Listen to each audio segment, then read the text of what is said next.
பரிசுத்த நாமம் மகிமைப்படுவதாக. இதனால் இந்த காலங்களிலே கர்த்தர் நம்மை அவர்கள் பலப்படுத்தும்படியா நமக்கு தருகிற வார்த்தை ஏசாயா தீர்க்கதரிசன புஸ்தகம் அதனுடைய 51 அதிகாரம் அதனுடைய 4வது வசனத்தின் கடைசி பகுதி. என் பிரமாணத்தை ஜனங்களின் வெளிச்சமாக ஸ்தாபிப்பேன். கர்த்தருடைய பரிசுத்த நாமம் மகிமைப்படுவதாக. இந்த வசனத்தை கொண்டுதான் தேவஜனங்களாகி நம்மை இன்று அவர்கள் கண்டித்து உணர்த்துகிறார். இந்த வசனம் ஒரு எச்சரிப்பின் சத்தமா இருக்கிறது.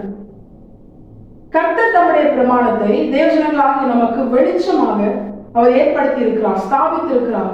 இதை தியானிக்கும் பொழுதே தேவஜனங்களாகி நம்முடைய வாழ்க்கையில கர்த்தர் எதிர்பார்க்கிற காரியம் என்ன தெரியுமா?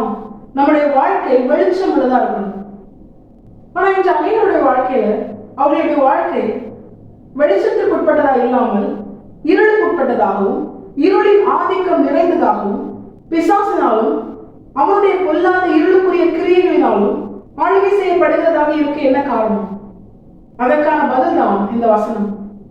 தேசங்களாக நம்முடைய வாழ்க்கை வெளிச்சம் உள்ளதா இருக்க வேண்டுமானால் கர்த்தருடைய பிரமாணம் நம்முடைய வாழ்க்கையின் ஆதாரமாக அடையாளமாக நம்மை ஆளுகை செய்கிறதாக இருக்கணும்.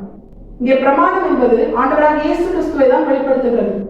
ஆண்டவராக இயேசு கிறிஸ்து தம்மை குறித்து அவர் அறிமுகப்படுத்தும் பொழுது, அடையாளப்படுத்தும் பொழுது, நான் உலகத்திற்கு ஒளியாக இருக்கிறேன் என்று சொல்கிறார். அவரிடத்தில் வருகிறவன், அவருடைய ஜனமாய் வாழ்கிறவன், அவன் இருளிலே நடக்காமல் மெய்யான ஒளியாகி ஆண்டவராக இயேசு கிறிஸ்துவுக்குள்ளாக வெளிச்சத்திலே நடக்கிறான். யார் வெளிச்சத்திலே நடப்பான்?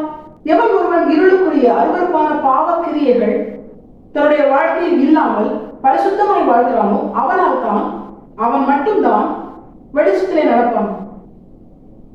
இதுல இருந்து ஆண்டவர் நமக்கு காண்பித்து தருகிறது என்ன தெரியுமா? தேவஜனங்கள் ஆகிய நானும் நீங்களும் ஆண்டவராக இயேசு கிறிஸ்து என்கிற ஒளிக்கு கீழாய் அவருடைய வெளிச்சத்துல தேவஜனங்களாகி நாம் வாழ்வதுதான் கர்த்தருடைய சித்தம். ஆண்டவராக இயேசு கிறிஸ்து தான் நமக்காக அருளப்பட்ட பிரமாணமாய் இருக்கிறார். வேதத்தில் சொல்லப்பட்ட ஒவ்வொரு எழுத்துக்களும் ஆண்டவராக இயேசு கிறிஸ்துவை தான் வெளிப்படுத்துகிறது. இப்படிப்பட்ட ஒரு வாழ்க்கை, ஆண்டவராக இயேசு கிறிஸ்துவின் ஆளுகைக்குட்பட்ட ஒரு வாழ்க்கை, அவரால் நமக்கு எழுதி கொடுக்கப்பட்ட இந்த வேத வசனங்களால் நடத்தப்படுகிற ஒரு வாழ்க்கை, ஆளுகை செய்யப்படுகிற ஒரு வாழ்க்கை நம்முடைய வாழ்க்கையா இருக்கும் பொழுது எந்த ஒரு இருளின் ஆதிக்கமும் அதிகாரமும் நம்முடைய வாழ்க்கையில இருக்காது. இன்னும் புரியுற மாதிரி சொல்லணும், ஆண்டவராக இயேசு கிறிஸ்து ஆகிய இந்த பிரமாணத்திற்கு கீழ்ப்படிந்து வாழ்கிற மனுஷன் பரிசுத்தமாய் வாழ்வான். அவனுடைய வாழ்க்கை வெளிச்சம் உள்ளதா இருக்கும்.